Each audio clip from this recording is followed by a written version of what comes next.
We often think that being good with money is all about your salary, or having some genius investment strategy, or maybe just being a whiz with spreadsheets. But what if I told you the biggest factor is none of those things? Today, we're digging into a really powerful idea. When it comes to money, it's pretty much all in your head. It's way more about psychology than it is about math. So let's just start with the big question right at the heart of all this. Is being good with money really a matter of intelligence, or is it something else entirely? Seriously, what do you think? Well, here's the thing. We've all been sold this myth that you have to be a numbers genius to win at finance. But the truth? It's a soft skill. It really comes down to things like patience, a little bit of self-control, and just your long-term behavior. Those are way more powerful than your IQ. It's a game of mindset, not just numbers.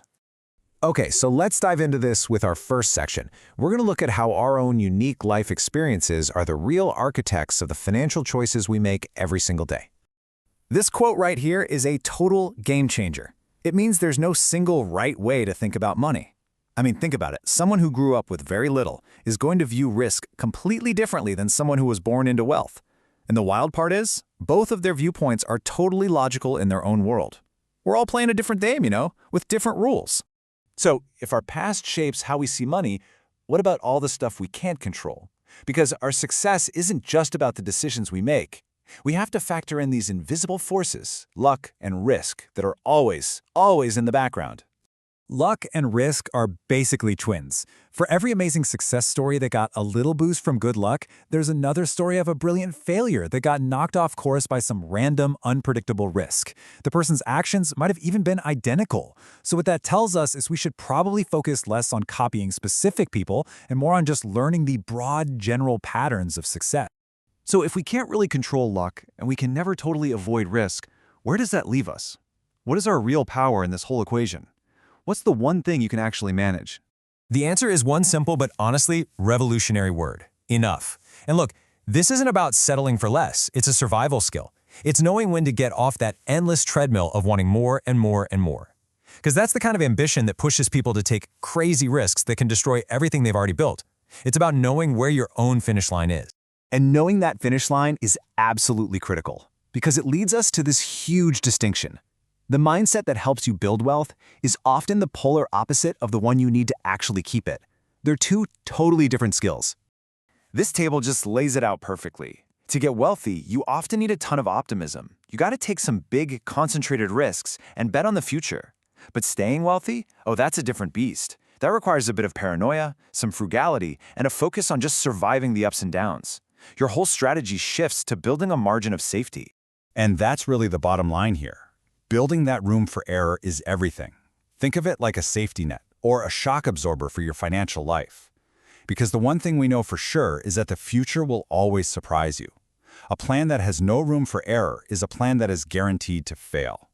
Okay, now let's talk about the single most powerful tool for building wealth. It's available to literally anyone, no matter your income. And it's not some secret stock tip or a complicated algorithm. It's the simple, slow, but absolutely unstoppable force of compounding.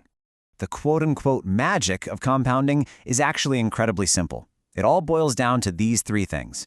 You save consistently, you have the patience not to mess with it, and then you just let time do the heavy lifting. That's it. See? It's a behavioral skill, not an intellectual one. And this is exactly why trying to find the next huge stock or perfectly timing the market is, well, a fool's game for most of us. The real wins come from just being consistent and surviving for a long, long time. Good investing isn't about getting the absolute highest returns. It's about getting pretty good returns that you can stick with for decades. So, when we put all these pieces together, our behavior, how we handle risk, the power of time, what's the end goal? What is wealth even for? The answer just might change how you see your entire financial life. When we think of the word rich, what usually comes to mind? Probably the flashy car, the designer clothes, the luxury vacations you see on social media. We see the spending, but that is all an illusion. That's the loud, shiny part of money, but it's not real wealth. Right? Here's the big secret. True wealth is invisible. It's the money you haven't spent. It's the investments working quietly in the background, compounding day after day. It's the assets that buy you something far more valuable than a luxury car. They buy you freedom. And this is what that invisible wealth actually gets you. It's not about things, it's about options. The ability to wake up in the morning and say, I can do whatever I want today. The freedom to change jobs, to spend time with your family, to handle an emergency without panicking. It gives you control over your own life. Let's just let that sink in for a second. This is the ultimate prize, the ability to control your own time, to live life on your own terms. That is the greatest return you will ever get on your money. So that really leaves us with one last question to think about, and this one's personal. We spend so much energy trying to figure out how to get more money, but maybe a better question is the one right here. If money's greatest value is freedom, how much is your freedom really worth to you?